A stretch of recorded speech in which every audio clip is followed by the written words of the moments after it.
Семей Абай облысының орталығы. Бұл мәртебе оған 25 жылдан кейін қайтарылды. Ертістегі ескі қала президент жарлығынан кейін жаңа тынысқа ие болды. Семей белсенді түрде жаңарып, дами бастады.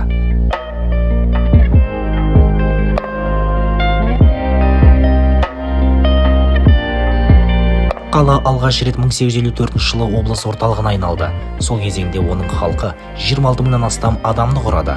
19 ғасырдың басында Семей көпестер орталығы деп аталды. Қалада жәрмеңкелер өтіп, дүкендер ашылды. Барлығы сауда жасады.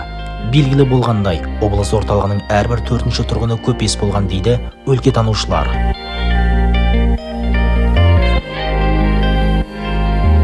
Это от конца 18-го, начала 19 веков, на стыке веков. 18 ғасырдың аяғы, 19 ғасырдың басында полковничий аралынан бері қарай, оң жағалауға қарай жылжи бастады.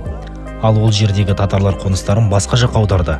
Осылайша көпестердің діңгегі сол жерден қалыптаса бастады. Алдымен ол жерде үлкен Бородино алаңы болды. Оның аумағы өте үлкен болды. Онда қоймалар, дүкендер, базар, сауда қызу жүріп тұрды. Сол кезде қазіргі біздің айтып жүрген татқырайымыз керемет дами бастады. Бірақ сауда әрине ұрыс керіспен шуға толы болды. Базар сол кездегі ең қиын әрі тынышсыз орындардың бірі болып есептелді. Сондықтан оны жаңа орынға қазіргі орталық саябақтың орнына ауыстырды. Оның Гасфорский деген атауы да болды. Ұзақ жылдар бойы базар сол алаңда болды. Кейін қала үлкейіп толыға бастаған кезде әрі қарай жылжи бастады. Әрі қарай дегеніміз қазіргі Жеңіс алаңының аумағында. Ол жердегі атау жаңа базар деп аталды. Сонымен қатар тағы да бір айта кететін жайт. Қаламыздан Сергеополь сауда жолы да өтетін. Сауда өте белсенді жүріп тұрды. Және осы сауданың арқасында қаламыз әрі қарай дами бастады. Қала тұрғындары да осының арқасында күн көрді деуге болады. Бұл сауда жолын жібек жолы деп те айтуға болады. Себебі ол Ресей мен Қытай мемлекеттерін байланыстырып тұрды.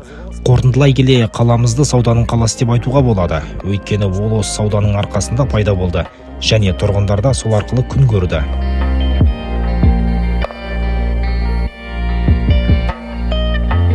Ямышев қақпасы Семей қаласының тарихи орындарының бірі. Бұған дейін олар ағаштан жасалған, бірақ оларды 1776 жылы салды. Сол кезде барлығы 3 қақпа болды. Ямышев, Өскемен және Семей. 1803 жылы Ямышев қақпасын қайта құруға шешім қабылдады, бірақ басқа құрылыс материалынан, оның ішінде тас пен кірпіштен. 1919 жылдың маусым айында ғана Ямышев қақпасы құлай бастағандықтан, осы бірегей ескерткішті сақтау мәселесі алғаш рет көтерілді. Бірақ содан кейін билік оларды қалпына келтіруге қаражат бөлуден бас тартты. 1932 жылы көшелерді қайта құру басталды. Бекініс қақпасы қаланың сәулеттік келбетіне сәйкес келмеді және ескерткішті мүлдем сүріп тастамақшы болды. Бірақ энтузиастардың арқасында тарихи нысан құтқарылды. 1970 жылы қақпа қайтадан қала көшелеріне кедергі болды. Нәтижесінде оларды жаңа орынға ауыстыру туралы шешім қабылданды.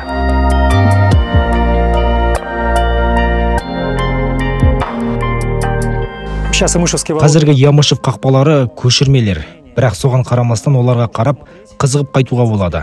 Онда ежелден қалған шынайы зеңбіректер бар. Бұл жақсы, өткеннен қалған дүниелердің бізге жеткені қуантады.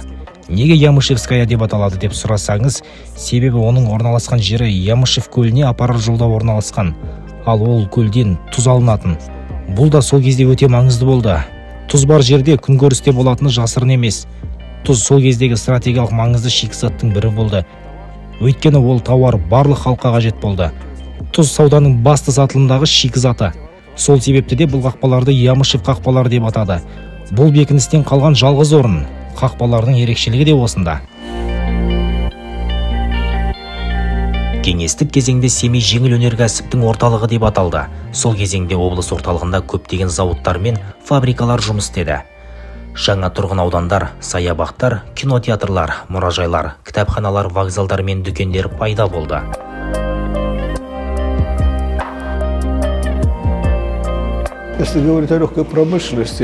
Жеңіл өнеркәсіп туралы айтар болсақ, біздің қаламыз бірегей деп айтар едім. Қазақстанда жеңіл өнеркәсіптен шамамен 25% пайда көретін. Ал Семей қаласы сол кездері тіпті жеңіл өнеркәсіптің орталығы болды.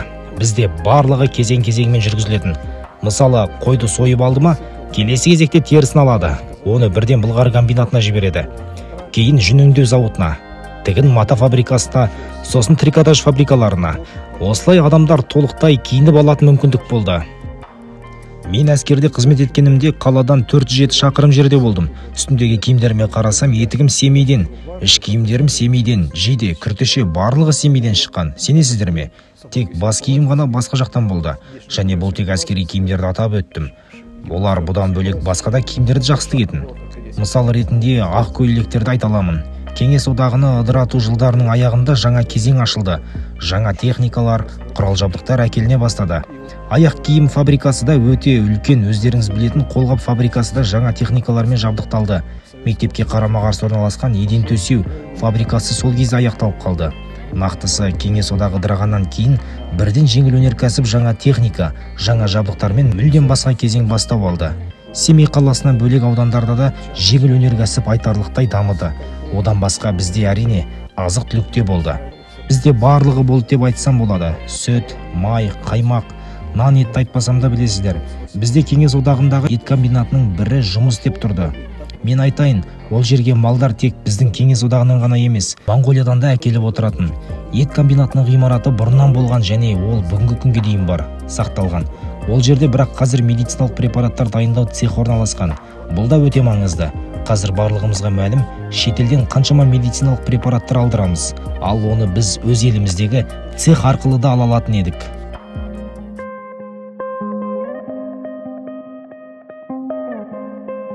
Осы уақытта Семей қаласында жаңа алаңдар салынуда.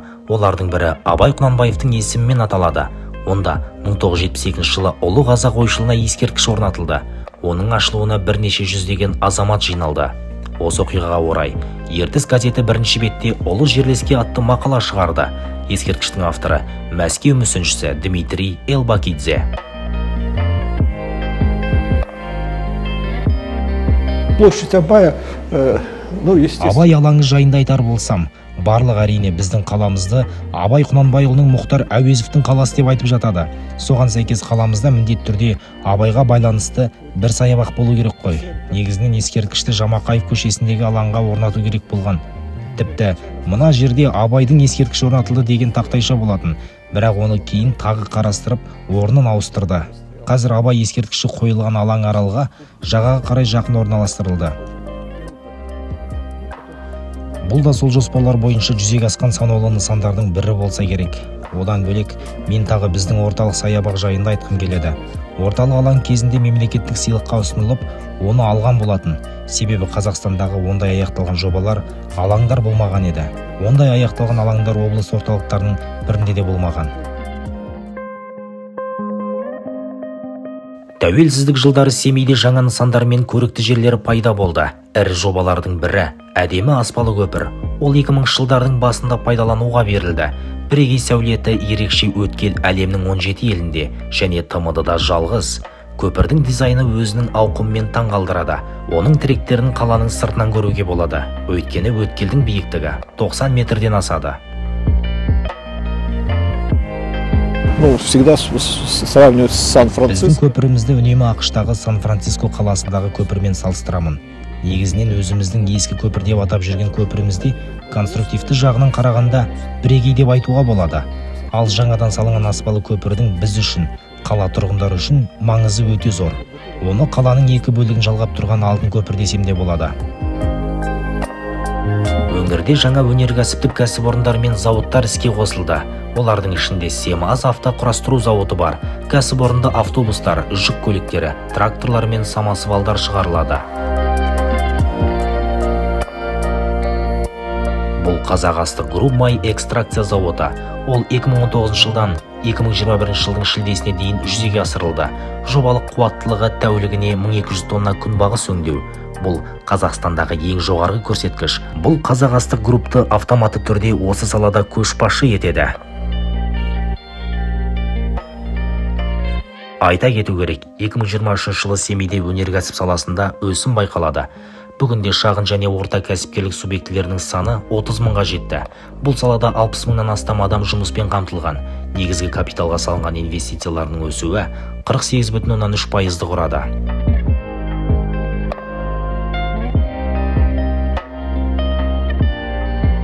Облыс бюджетінің өз кірістері 141%-ға өсіп, қазынаға 87,4 миллиард теңге түсті. Биыл облыс бюджетінің көлемі 419,2 миллиард теңгені құрады. Сумен жабдықтау нысандарын қаржыландыру 3 есеге, жолдарды жөндеу 2-3 есеге ұлғайды. Білім беру саласы бойынша шығыстар 1-2 есеге, денсаулық сақтау 2 есеге, ауыл шаруашылығы 7 еседен артық өсті. Облыс орталығы Семей қаласының бюджеті 103,1 миллиард теңгені құрады. Бұл өткен жылмен салыстырғанда 51,4%-ға артық. Тұрғын үй коммуналдық шаруашылық саласын қаржыландыру 2 есеге, әлеуметтік қорғау 23%-ға ұлғайды. Бұл статистика болғанмен нақты көрсеткіштер.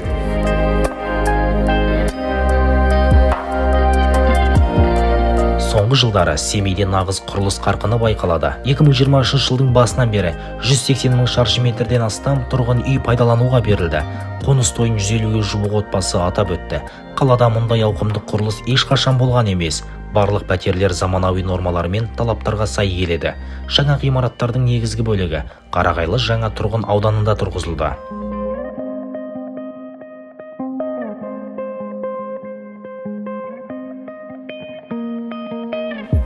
2023 жылы Семей қаласының даму бойынша бекітілген жоспарлардың басым бағыттары айтарлықтай жетістіктерге қол жеткізді. Мемлекет басшысының тікелей тапсырмаларын іске асыру шеңберінде облыс әкімі Нұрлан Телманның қолдауымен жүзеге асырылып жатқан кешенді шаралар мен мемлекеттік бағдарламадан берген мүмкіндік аясында қаламыз даму үстінде. Қала экономиканың негізін өнеркәсіп саласы болып саналады. Абай облысының өнеркәсіп өндірісінің жалпы көлемінде Семей қаласы 53% үлес салмағын бірінші орында тұр. 2023 жылға 11 ай қорытындысы бойынша Семей қаласында шағын және орта кәсіпкерлік субъектілері қызметінің негізгі көрсеткіштері бойынша оң динамика байқалды. Тіркелген шағын және орта кәсіптік субъектілердің саны 30 мыңнан асты. Бұл салада 59 мыңнан астам жұмыспен қамтылған. 2023 жылдың басынан бері кәсіпкерлікті дамыту жөніндегі ұлттық жоба аясында кредиттің жалпы сомасы 14,9 миллиард теңгені құрайтын 322 жобаға қолдау көрсетілді. Облыста өңдеу өнеркәсібі мен агроөнеркәсіптік кешенді қолдау мен дамыту үшін қарапайым заттар экономикасы жеңілдетілген кредиттеу бағдарламасын іске асыруда. Онда 2020 жылдан бастап жалпы сомасы 7,2 миллиард теңгеге 47 жоба қаржыландырылды. 2023 жылдың сәуір айынан бастап кәсіпкерлік субъекттерін қолдауға бағытталған қамқор шағын және орта бизнес субъекттерін қаржыландырудың өңірлік бағдарламасы басталды. Оның шеңберінде 363,5 миллион теңге жобасында 7 жоба бойынша қолдау көрсетілді. Қазіргі таңда Семей қаласын әлеуметтік экономикалық дамытудың 2023-2027 жылдарға алған кешенді жоспары 17,9 миллиард теңгеге 6 инвестициялық жоба іске асырылуда. Бұдан бөлек бағаны тұрақтандыру үшін әлеуметтік маңызы бар азық-түлік тауарларын бөлшек сауда бағаларын мониторингі үнемі жүргізілуде.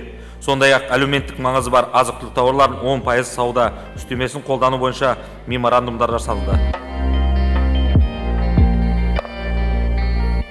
Ал бұл шыны мен металдан жасалған құрылыс 5000 орындық арена мәдени спорт кешені. Супер заманауи нысан 2020 жылы пайдалануға берілді. Ғимарат барлық халықаралық стандарт бойынша тұрғызылған және онда әртүрлі спорт түрлерінен жарыстар өткізуге мүмкіндік береді.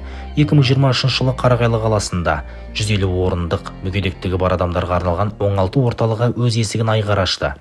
Мекеме 2 жыл бұрын мемлекет басшысының тапсырмасы бойынша салына бастады. Орталық өңірде инновациялық болып табылады. Мұнда бірегей медициналық жабдықтар орнатылды. Мүгедектігі бар адамдарды оңалтудың үздік әлемдік әдістемелері мен заманауи тәсілдері енгізілді.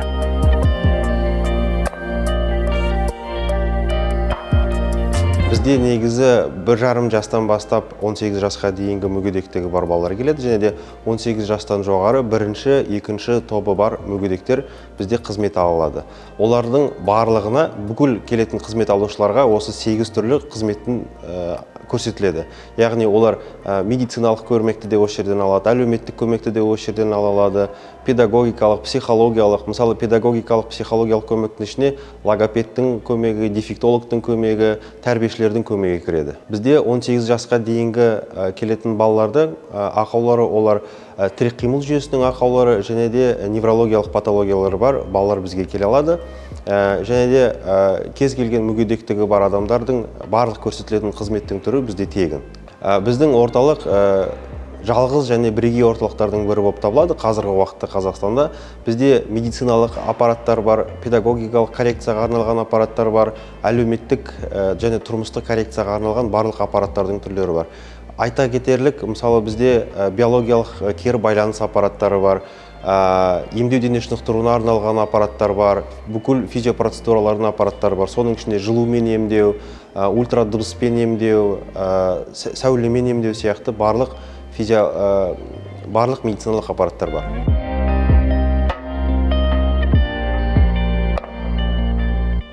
Семейде соңғы 30 жылда алғаш рет қалалық бюджет қаражат есебінен көп пәтерлі үйлердің қасбеттерін жөндеу және сырлау жобасы басталды. 2023 жылы 40-тан астам көп қабатты тұрғын үй жаңартылды. Бұл тек бастамасы, тағы бірнеше оңдаған үйдің қасбеттерін жөндеу жоспарлануда. Облыс орталығы муралдардың салынуымен одан да жарқын келбетке ие болды. 9 көп қабатты ғимараттардың қабырғаларында, сондай-ақ жер асты өткелдерінде ерекше суреттер пайда болды. Олар ескі қаланың келбетін түбегейлі өзгертті.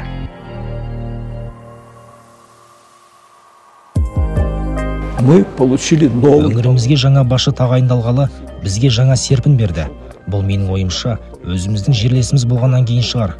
Өз қаласына не керек екендігін, қалаға не жетіспей тұрғанын, тұрғындардың қалауын білетіндіктен шығар. Мысалы, қасбеттер боялып жаңартылды. Мүмкін ол түстер біреулерге ұнамайтын шығар. Әркімнің өзі ойы бар. Бірақ бұл жұмыстар атқарылып жатыр.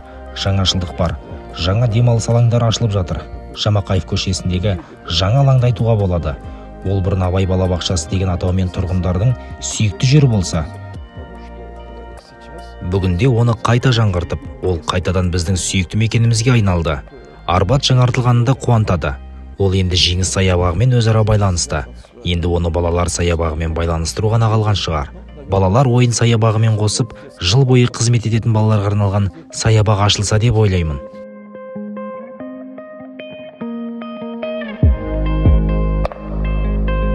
Облыс орталығында 2023 жылы 14 қоғамдық кеңістік пайдалануға берілді. Оның ішінде Жамақаев, Мәңгілік ел көшелерінде және көпір астында жаңартылған демалыс аймақтарында қала тұрғындары үшін барлық жағдай жасалған. Мұнда орындықтар, спорттық алаңдар, әткеншектер және шағын мүсіндік композициялар орнатылған. Сонымен қатар тағы 30 балалар ойын алаңы салынды. Жақсы деймін, қойынды да бәрі де балалар сондай. Все веселые, хорошие, радостные. Қалада жаңа дворлар салынып жатыр, жаңадан балаларға өте жақсы жағдайлар жасалынып жатыр. Бұрын сонды бұндайларды көрмедік, жақсы, рахмет. Бәрі жақсы, керемет. Маған отыр. Осылай күшті бола берсін. Енді осы жасалған жақсы дүниелерді жақсы күтіп ұстау, ол осы паркте жүретін жастарға өте байланысты болады деп есептеймін. Қаншама дүние жасағаннан кейін оны құрметте ұстау, оны құрметпен қарау, ол біздің әрқайсымыздың міндетіміз. Үлкен кісілерге өте жақсы болды. Таңертең кешкі уақытта серуендейміз. Облыс жаңадан ашылған Абай облысына рахмет. Әкімдеріне, бәріне осыны жасап жатқан бізге осындай мүмкіншілік беріп жасағанына көп рахмет айтамын. 2020 жылы Абай Құнанбаевтың туғанына 175 жыл толды. Мерейтой аясында Семейде бірқатар мәдени нысандар мен алаңдар жөнделді.